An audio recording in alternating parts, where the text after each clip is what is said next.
What's up, everybody? A freaking phone holder, car and the phone holder thingy broke.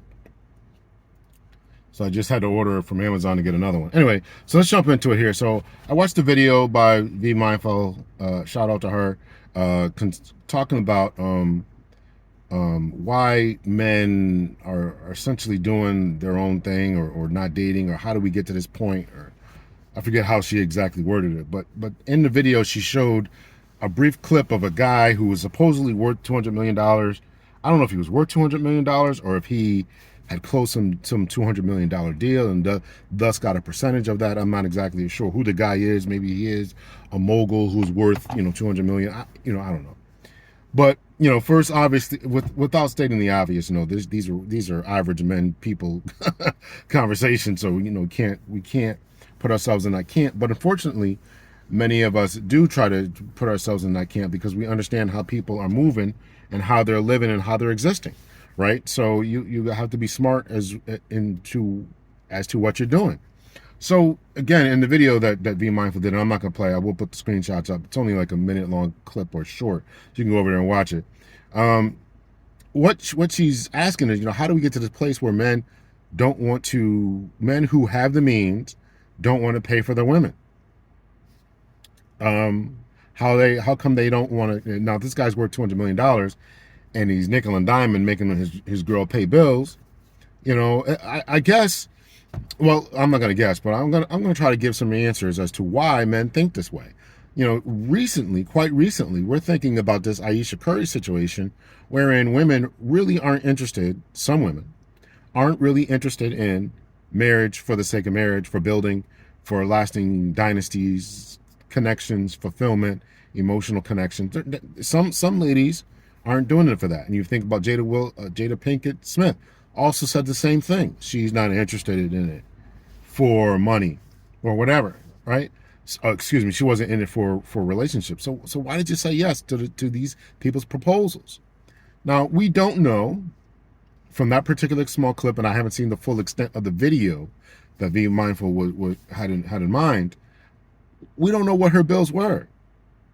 And if she is in a place where she's saying to herself, I'm going to make sure that these men, I'm going to make sure I run up as much money as I can, or I'm going to spend outrageously, then yeah, you should split half the bills. So this is how we got to this particular place. Ladies who don't want to be in, who aren't really in it for you, ladies who want to run up expenses on your dime, right? Men want authenticity above all else.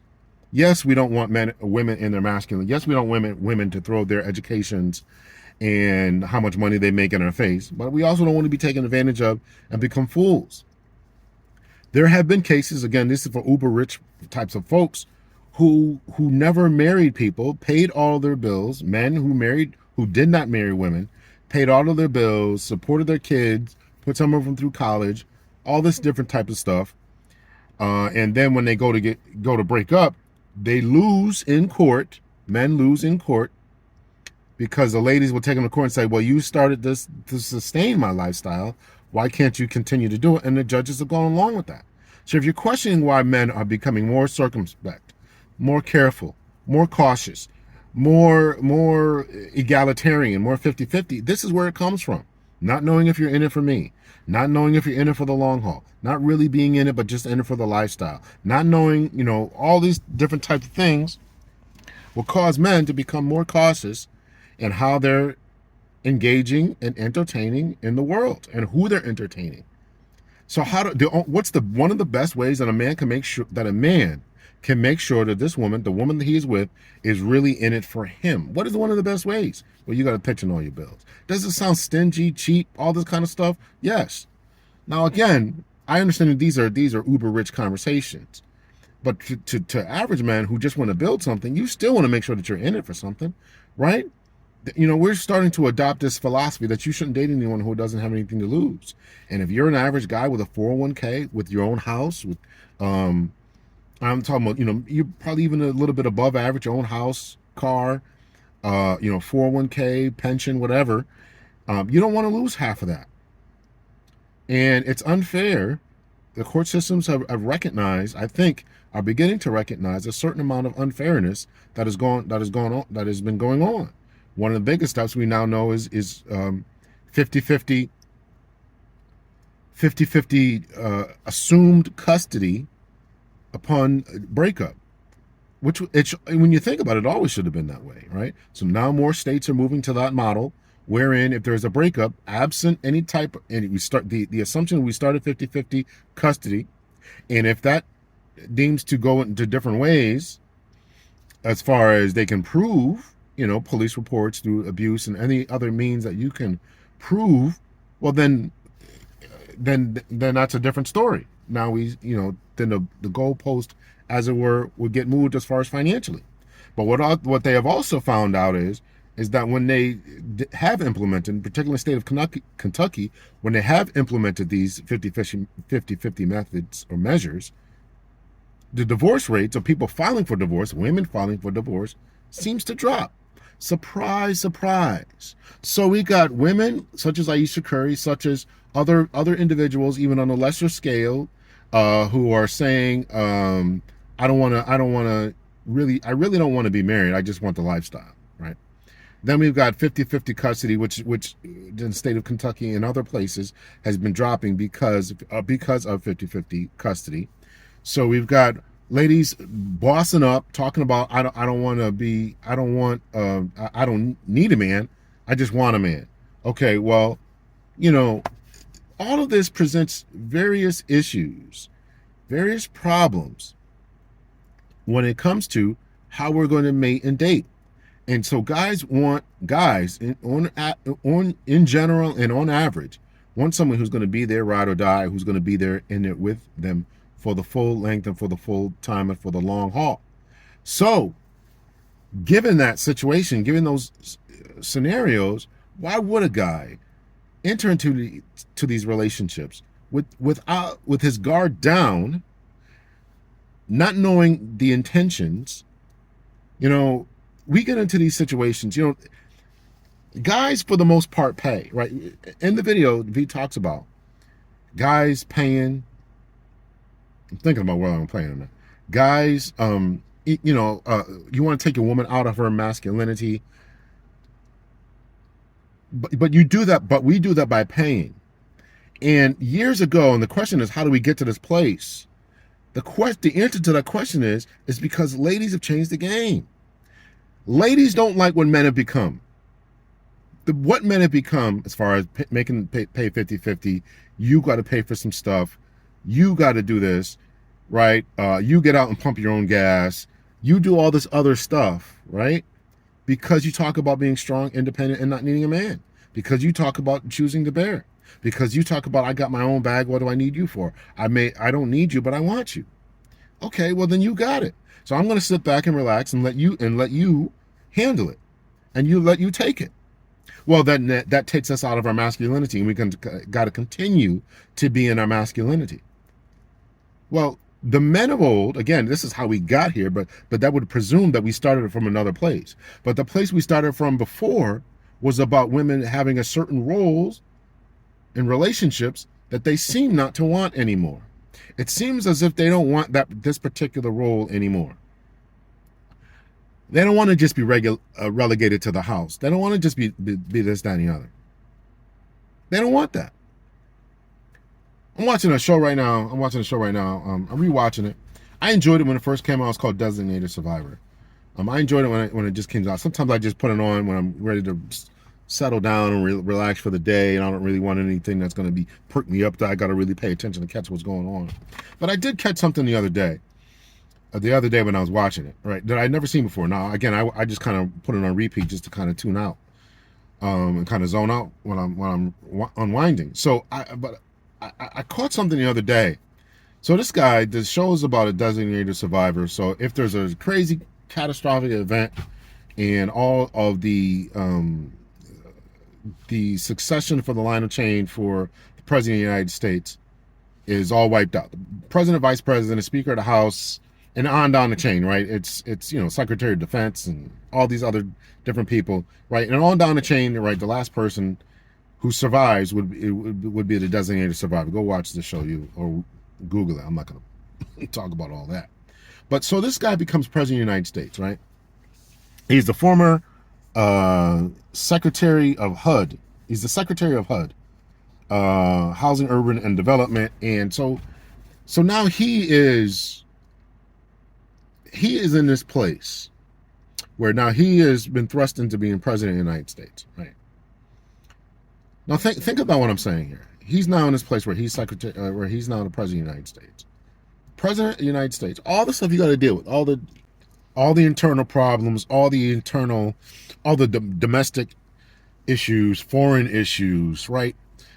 All the stuff you got to worry about. And for the particular aspect of the show, he is talking about, he's under pressure not only from all this different stuff, but obviously there was a catastrophic 9/11 like event that took out the whole government, right? So they got to do an investigation to figure out who that was, make sure they retaliate.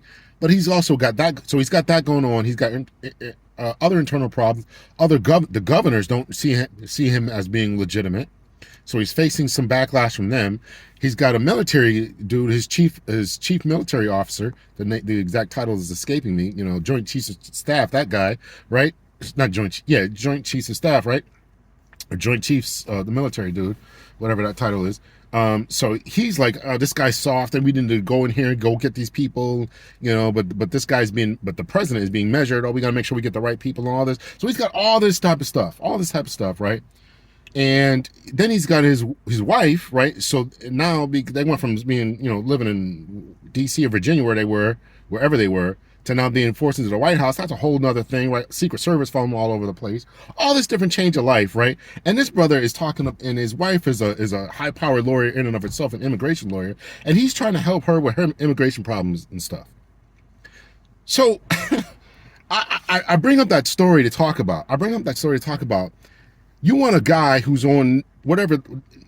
These are extremes. I get Aisha Curry and all this these are extremes. I recognize that. But I am saying that men go through pressures and stuff, right? We got stuff to worry about. We got to make sure we're protecting you, taking care of the house, all this different type of stuff. Then you want me to stop and help you with your stuff because you're strong, but you're also strong, independent. I got to sit here and counsel you and listen to you and do all this type of stuff. But you're strong, independent, don't need a man, and you choose the bear, and all this other type of stuff. And I had never dawned in my mind until I watched it, again the other day to rewatch it, and it's like, man, this brother's got everything on his plate, and he's still taking time out to do this for his spouse, and this dude's the president. So listen, I'm saying all that to say that this is how we got to this particular point, and I know that V asked the question with the best of intentions. This is not a gotcha moment. I'm really just trying to answer the question as to how we got to this particular place and how you got the men that you have. How did you get the men that you have?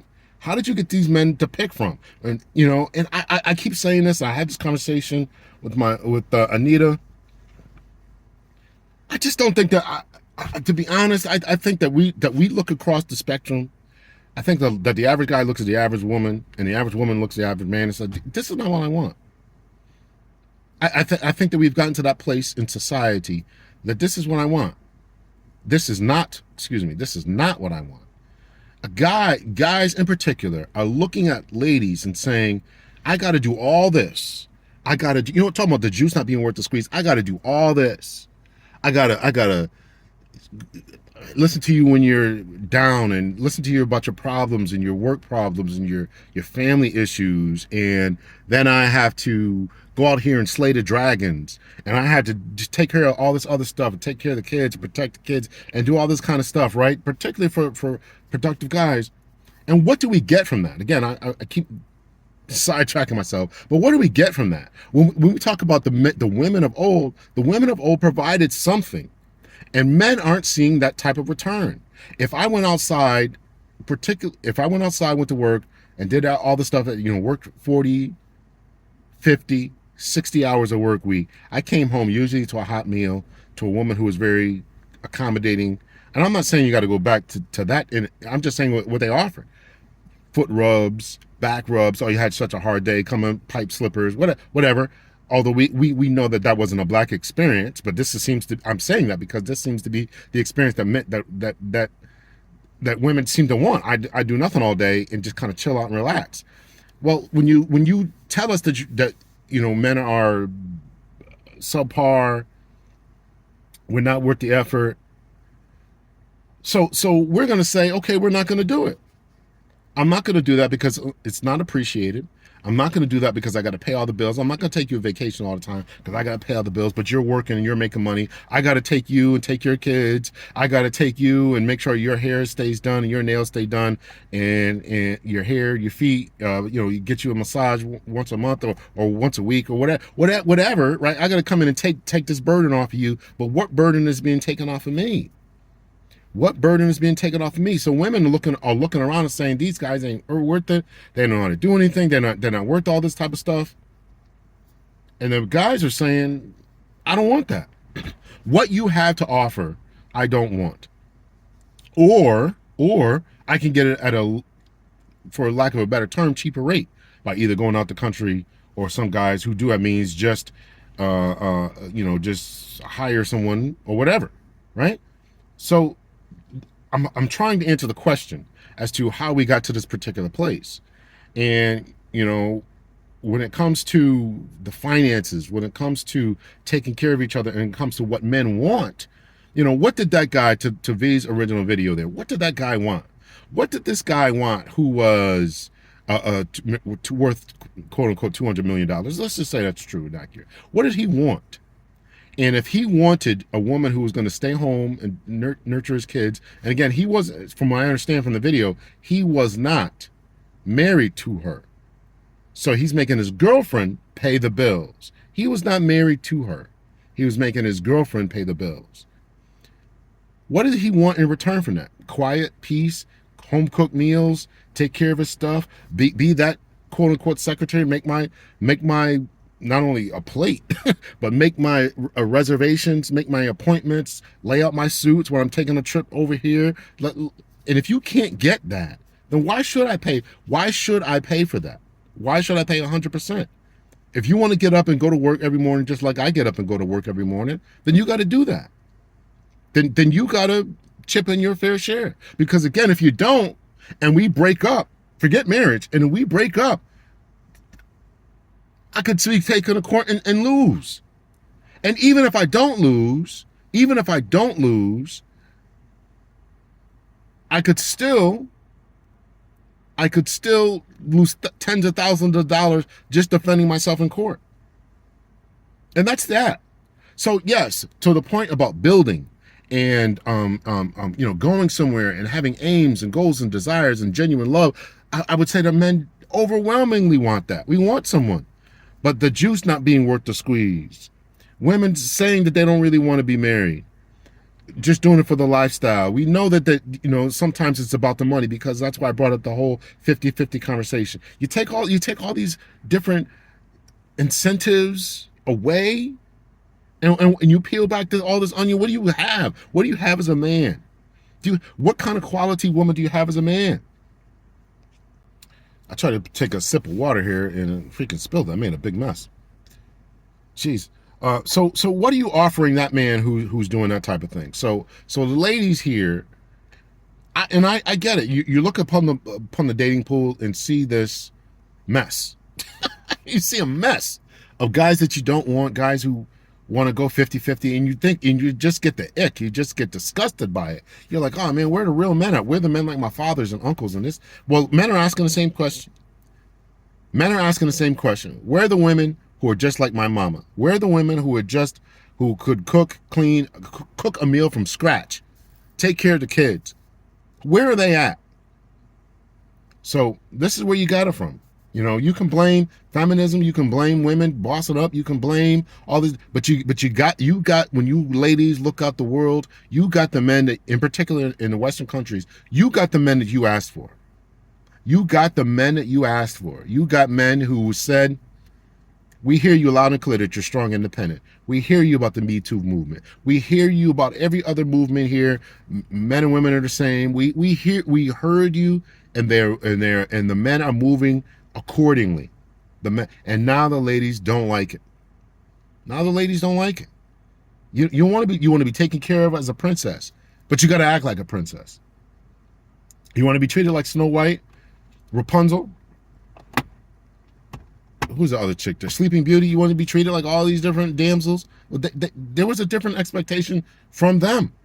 You don't just get it just because you have a vajayjay.